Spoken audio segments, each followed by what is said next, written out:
साथियों, अभी मैंने एक वीडियो बनाया था जिसमें मैंने बताया था कि यदि आप गारंटर हैं किसी के या गारंटर बनने जा रहे हैं तो आपको क्या क्या सावधानियां बरतनी है। आपको गारंटर नियम के बारे में पता होना चाहिए और गारंटर का क्या अर्थ होता है उसके बारे में पता होना चाहिए। तो बहुत सारे लोगों के कमेंट्स आए, बहुत सारे लोगों ने कॉल किया मेरी टीम को और वो ये जानना चाहते हैं कि सर, अगर मेरा नाम किसी ने गारंटर के तौर पर लिख दिया है या लिखवा दिया है, या मैं कभी किसी का गारंटर बन गया था, आज मेरे उसके साथ संबंध अच्छे नहीं है, या मैं आज चाहता हूं कि मैं गारंटर ना रहूं, तो क्या मैं अपना नाम हटवा सकता हूं? अगर हटवा सकता हूं तो उसका प्रोसीजर क्या है? सबसे पहली बात तो मैंने उस वीडियो में बताया था कि गारंटर बनने से पहले ध्यान रखना चाहिए। गारंटर का मतलब ही ये होता है कि यदि सामने वाला डिफॉल्ट कर जाता है, पैसे नहीं देता है, लोन नहीं भरता है, तो मैं जिम्मेदारी ले रहा हूं कि मैं इसका पैसा भरूंगा, आप मुझसे वसूली कर सकते हैं। जब इतनी बड़ी जिम्मेदारी अगर आप लेते हैं तो पहले ही सोच समझ करके जिम्मेदारी लें, वरना अगर आप किसी की जिम्मेदारी नहीं लेते हैं, किसी के फाइनेंशियल बिहेवियर के बारे में आपको नहीं पता है, उसके ट्रांजेक्शन के बारे में नहीं पता है, तो आप गारंटी ना लें। लेकिन मान लीजिए अब ले लिया, जान पहचान में था, रिश्तेदारी में था, दोस्ती यारी में था, पता नहीं था आपको और अब आपने गारंटी दे दी, अब आप गारंटर के रूप में हटवाना चाहते हैं, तो क्या करें? उसका नियम होता है, सबसे पहले तो आपको बैंक से बात नहीं करनी है, जिसके गारंटर है उससे बात करनी है। अगर आपके संबंध अच्छे हैं तो आप उसको बोल सकते हैं कि भाई मैं गारंटी से नाम हटवाना चाहता हूं, और आप किसी और को गारंटर रख लें। अगर वो उसका लोन ठीक चल रहा है, ट्रैक ठीक चल रहा है, और अगर वो बैंक में गारंटर का नाम चेंज करवाना चाहे तो वो व्यक्ति दे सकता है। आप जाकर के डायरेक्ट बैंक में नहीं बोल सकते हैं। वो व्यक्ति कहेगा कि मैं अपना गारंटर चेंज करना चाहता हूं और मैं दूसरा गारंटर देने को तैयार हूं। अगर वो गारंटर दे देता है तो आपका नाम हट जाएगा। लगभग इसमें 1 महीने का प्रोसेस लगता है, 1 महीना लगभग लग जाता है।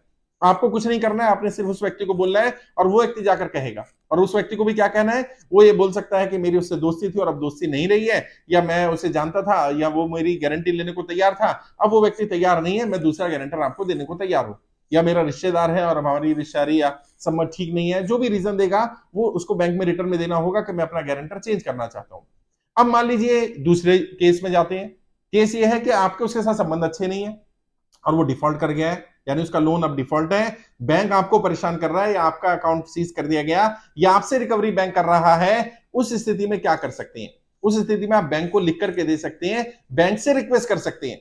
वैसे पूरी पूरी संभावना है कि बैंक इस रिक्वेस्ट को एंटरटेन नहीं करेगा, लेकिन कम से कम आप रिटर्न में अपनी तरफ से दे सकते हैं कि आपने जब गारंटी ली थी तब आपके कैसे संबंध थे, आज संबंध कैसे हैं, आप क्यों गारंटर नहीं बनना चाहते हैं, या तब आपको अंधेरे में इस व्यक्ति ने रखा, आपको झूठ बोला, या आपको उसकी फाइनेंशियल ट्रांजेक्शन के बारे में, फाइनेंशियल बिहेवियर के बारे में नहीं मालूम था, अब पता चला और आप अपना नाम हटवाना चाहते हैं।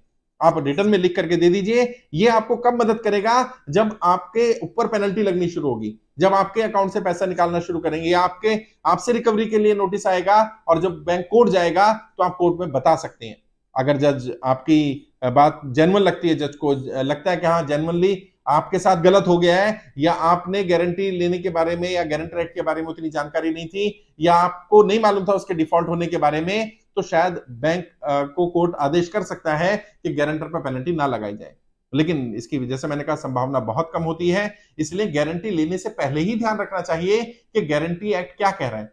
और जब आप गारंटी देते हैं या गारंटी लेते हैं तो सीधा सीधा अर्थ है कि आप ये कहना चाह रहे हैं कि ये व्यक्ति को मैं जानता हूं, इसका बिहेवियर ठीक है, इसके फाइनेंशियल ट्रांजेक्शन ठीक रहते हैं, ये डिफॉल्ट नहीं करता है, और यदि कल को ये लोन नहीं भरता है, समय पर पेमेंट नहीं करता है, तो मैं इसकी जिम्मेदारी लेने को तैयार हूं। आप मेरे बैंक से पैसा काट सकते हैं, आप मुझसे रिकवरी कर सकते हैं। ये है गारंटर एक्ट।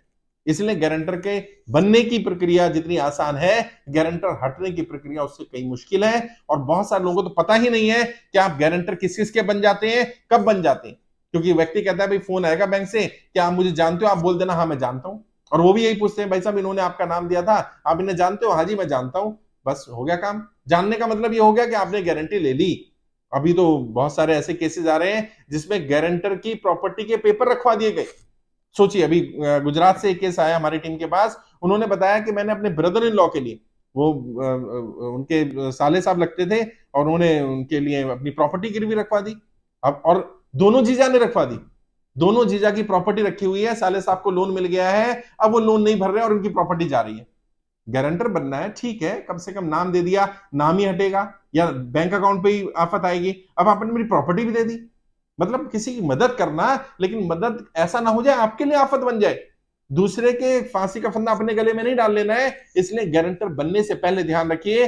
बाद में अगर आप कहेंगे कि गारंटर से नाम हटा दिया जाए, किस तरह से मैं बच जाऊं, वो प्रोसेस मुश्किल होगा और लगभग असंभव ही है। क्योंकि मैंने कहा ना, बैंक तो आपको एंटरटेन करेगा नहीं, बैंक आपकी बात मान भी सकता है, नहीं भी मान सकता, बहुत कम चांसेस है। और अगर उस व्यक्ति के साथ आपके संबंध अच्छे नहीं है या वो डिफॉल्ट कर गया है, डिफॉल्ट करने के बाद आपके ऊपर जब पेनल्टी लग रही है, जब आपका अकाउंट सीज किया जा रहा है, आपसे पैसे रिकवर किए जा रहे हैं, तब अगर आप बैंक जा रहे हैं तो बैंक शायद आपको भी डिफॉल्टर ही मानेगा। और आपके सिविल में, जैसा मैंने पहली वीडियो में बताया था, आपके सिविल में भी वो रिफ्लेक्ट होगा। क्या कि आपने किसी की गारंटी ली और वो व्यक्ति डिफॉल्ट कर गया है, यानी आप डिफॉल्टर के गारंटर हैं, यानी आप भी डिफॉल्टर हैं या डिफॉल्टर हो सकते हैं। इसलिए गारंटी सोच समझ के लें, ऐसी नौबत ना आने दें कि कल को आपकी प्रॉपर्टी, आपका अकाउंट, आपका पैसा चला जाए, कल को आपको रिकवरी करनी पड़ जाए, आपको देना पड़ जाए, आपके ऊपर आफत ना आए। इसके लिए बहुत सोच समझ के किसी गारंटी लें, और अगर गारंटी लें तो कम से कम अपने प्रॉपर्टी के पेपर, अपने घर के कागज, अपनी जमीन के कागज, ऐसे कोई पेपर ना रखें।